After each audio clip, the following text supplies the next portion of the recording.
Bonjour, c'est Gilles de boursicoté.com. Voici l'analyse technique des principales paires de devises du marché Forex ainsi que des matières premières telles que l'or et le pétrole pour le marché NYMEX. Aujourd'hui sur l'euro-dollar, donc nous sommes toujours le mercredi 6 avril 2011, pardon. Aujourd'hui donc sur l'euro-dollar, eh bien nous nous confirmons une cassure des 1,4250. Alors ce qui nous donne un signal positif par rapport aux signaux qui nous sont donnés sur les analyses écrites. Pour le vérifier, je vous propose de passer dans une unité de temps un peu plus basse. Voilà, on voit bien ici la cassure que nous avions dans la nuit, donc on voit bien ici que la zone des 1,42-48 ici symbolisée sur le graphe a joué comme zone de résistance, donc 1,4250.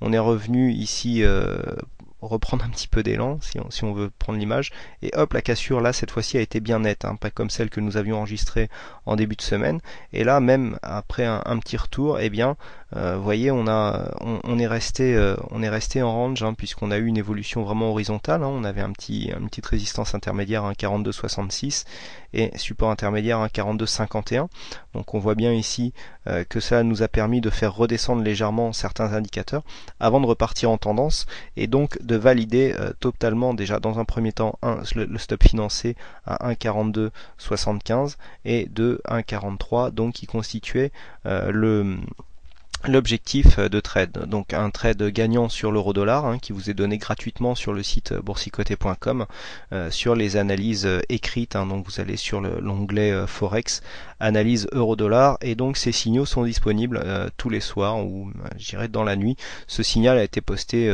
depuis une semaine, puisqu'on attendait effectivement une cassure de ce précédent plus haut pour confirmer ici la consolidation que nous avions eue suite à la tendance haussière. Zone de consolidation, on était passé au-dessus des 61,8, on était revenu, on avait eu cette fameuse première cassure juste après l'ouverture dimanche soir ou lundi, enfin c'était dans la nuit. On est revenu prendre appui sur les 23,6 avant de casser effectivement ce dernier plus haut. Donc on ne tracera pas d'extension de Fibonacci sur ce genre de figure, car on voit que la tendance haussière n'est pas très dynamique. J'en veux pour preuve que nous sommes revenus retracer jusqu'au 61,8. On préfère tracer des extensions quand on vient consolider sur des 38,2 par exemple, et que l'on casse les précédents plus hauts assez directement. Là en plus on est sorti du trend, on suit encore le support comme une résistance. Ça fait 2 fois que nous avons ce genre de configuration, puisque là nous avions eu une tendance haussière avec une cassure, on s'était repassé dans un trend, et là cassure, on vient encore chercher cet ancien support comme une résistance. Normalement ce genre de signal à terme crée une petite baisse au niveau des indicateurs. Nous commençons à connaître un léger surachat, puisque le RSI ici en surachat, stochastique bien dans sa zone de surachat lui aussi, un MACD qui n'est pas très haut. On voyait une petite divergence du MACD par rapport aux autres indicateurs. MACD en général donne les divergences plus facilement, donc en général on aime bien le confirmer avec d'autres indicateurs tels que le stochastique et RSI, et là pour l'instant ce n'est pas forcément le cas. Donc attention, possible retournement qui pourrait nous ramener sur ce support des 1,4250 et donc valider un overlap haussier. On passe tout de suite au câble, donc la paire livre sterling contre dollar américain. On est venu tester ici une résistance, alors c'est une trendline, celle-là, qui est assez spéciale, comme dirait Coccinelle sur le site. Elle n'est pas très académique, puisqu'on avait ici un support sur une tendance que j'analysais il y a quelque temps. On avait validé ici une cassure, on était revenu en résistance sous cette zone, et puis on n'arrivait pas à casser ici la zone des 1,5985, on est remonté par-dessus, on a recassé, donc là on s'était dit que la ligne n'était plus trop valable, et puis finalement on voit que en remontant on revient ici sur cette zone de cotation, donc c'est assez intéressant. Et donc par rapport justement à cette grande tendance que nous avions eue, où on avait tracé un Fibo, eh bien on constate que la théorie des Fibo a l'air de se répéter, puisque on avait dit hier qu'en cassant les 61,8 à la hausse, on avait une grosse probabilité de revenir rejoindre les 1,64 qui correspond au plus haut donc de la base du retracement. Donc bah voilà, on a les chances de retracer 100%. Il faudra encore s'affranchir donc de cette résistance haussière qui a fait barrage encore aujourd'hui sur les cotations. Donc une belle tendance dynamique là sur le câble. Là on était sur une zone vraiment surachetée, puisque si on rapproche, on voit les indicateurs ici qui étaient vraiment très hauts. Là le MACD nous a donné un petit signal short, et certainement que si on venait par exemple se rapprocher de la zone ici des 1,6240, eh bien ça serait peut-être le moment, ou voire même ici 1,6170 si on veut valider un overlap. Le mouvement a l'air très dynamique, donc ce serait peut-être bien de le prendre un peu plus tôt. Eh bien on pourrait repartir à la hausse et donc casser cette trendline. On passe tout de suite au dollar-yen, où j'ai indiqué sur le CAC bien une configuration assez intéressante pour vérifier en fait l'évolution du MACD pour valider une tendance.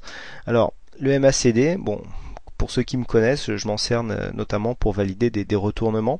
Là ici c'est assez net, on voit des retournements assez clairs, et là on peut voir que sur une amplitude assez grande, que lorsque nous étions venus tester le haut du trend, eh bien le MACD lui était beaucoup redescendu, et donc nous avions ici une consolidation en range. Donc c'est ce que j'appelle en général des consolidations horizontales, c'est-à-dire que les indicateurs redescendent mais pas forcément les cours, et là au contact de ce support, eh bien nous étions montés.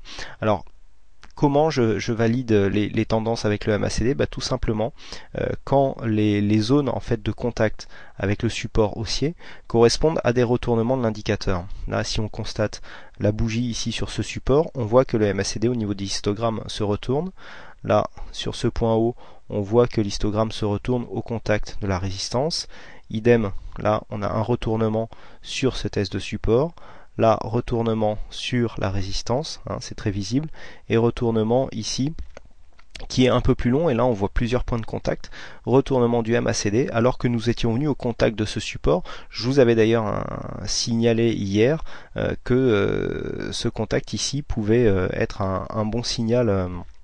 Un bon signal de hausse, où nous étions un peu plus haut, et vous voyez dans la soirée, eh bien la paire dollar-yen a vraiment bien pris le chemin à la hausse. Ça, c'était un trade assez facile à gérer, puisque on n'avait qu'à mettre un stop juste sous le support haussier pour invalider le signal si des fois il y avait. Mais bon, la tendance a bien perduré, donc il était assez facile de faire quelques points sur cette tendance, puisque entre mon analyse et le point haut, on a monté d'à peu près 80 pips, donc c'est bon, c'est toujours assez sympa à prendre. Donc toujours dans ce trend, donc au niveau du dollar yen. Et là par contre, ce que l'on peut remarquer, c'est que le MACD nous a donné un retournement alors qu'il n'y a pas eu contact avec justement la résistance. Donc attention, ça serait un signe de faiblesse, surtout que nous sommes bien suracheté là au niveau des indicateurs, donc on pourrait guetter une cassure potentielle du support haussier qui nous ferait donc sortir de cette tendance. Donc voilà comment on peut, comment moi je travaille avec cet indicateur que j'affectionne particulièrement, car il donne des retournements assez clairs, et en plus il permet de valider des tendances. Voilà pour la petite aparté du soir. On passe tout de suite à l'or. Donc l'or qui nous a cassé cette fameuse résistance ici des 1447. On est monté, on a été marqué un plus haut ici à 1462 $ l'once. On connaît une petite consolidation actuellement, mais qui est vraiment court terme, puisqu'elle correspond à une ancienne résistance ici. On voit bien ici le retournement de cet indicateur avec les indicateurs ici RSI et stochastique qui sont en surachat, qui nous donne une probabilité de consolidation qui pourrait revenir ici sur les 1447, sur cette ancienne résistance qui pourrait devenir support, avant pourquoi pas de confirmer la tendance. Pour l'instant, la ligne de support ici serait assez floue à définir, puisqu'il y a eu des enfoncements assez dynamiques. Donc pour l'instant, on serait sur une dynamique assez faible, mais peut-être que ce mouvement nous donnera un mouvement plus net et plus exploitable. Et on termine par le dollar, on termine par le pétrole donc brut léger. Alors le brut léger nous donne une commence à nous donner une tendance un peu plus fiable, puisque nous avons un petit support là qui est en train de se dessiner, hein, sur ces zones de contact ici, et donc nous avons un petit support, et là par contre on est en train d'osciller autour d'une valeur d'équilibre qui se situe aux alentours des 108 $ le baril, et puis on a du mal à monter. Alors peut-être que ici la configuration avec ce support haussier qui vient croiser justement cette résistance nous relancera la dynamique, hein, du point de vue des indicateurs. Vous voyez, on a le MACD qui nous donne un petit signal, hein, on a une petite amplitude, donc pas un gros signal, et des indicateurs qui sont neutres. Donc on pourrait en profiter pour revenir ici. Attention, hein, par contre, on voit les bandes de Bollinger qui se resserrent et qui donc nous indiquent que la tendance haussière serait en train de se terminer. Alors c'est pas parce qu'une tendance haussière se termine qu'on débouche sur une tendance baissière, mais on voit qu'ici le signal, hein, qui nous est donné donc de ce contact sur le support n'a pas une grosse puissance, donc à surveiller. Attention, on pourra avoir un pétrole qui monte, mais en cas de cassure ici du support haussier, on pourra avoir un petit signal de consolidation qui pourrait nous emmener assez facilement sur les 106,67, hein, précédent support que nous avions sur cette zone. Voilà, donc pour ces analyses, écoutez, il ne me reste plus qu'à vous remercier encore une fois toutes et à tous pour votre fidélité, pour vos nombreuses visites sur le site boursicoté.com. Je vous souhaite donc une bonne soirée, bonne chance dans vos trades, et je vous donne rendez-vous dès demain pour de prochaines analyses. Bonsoir.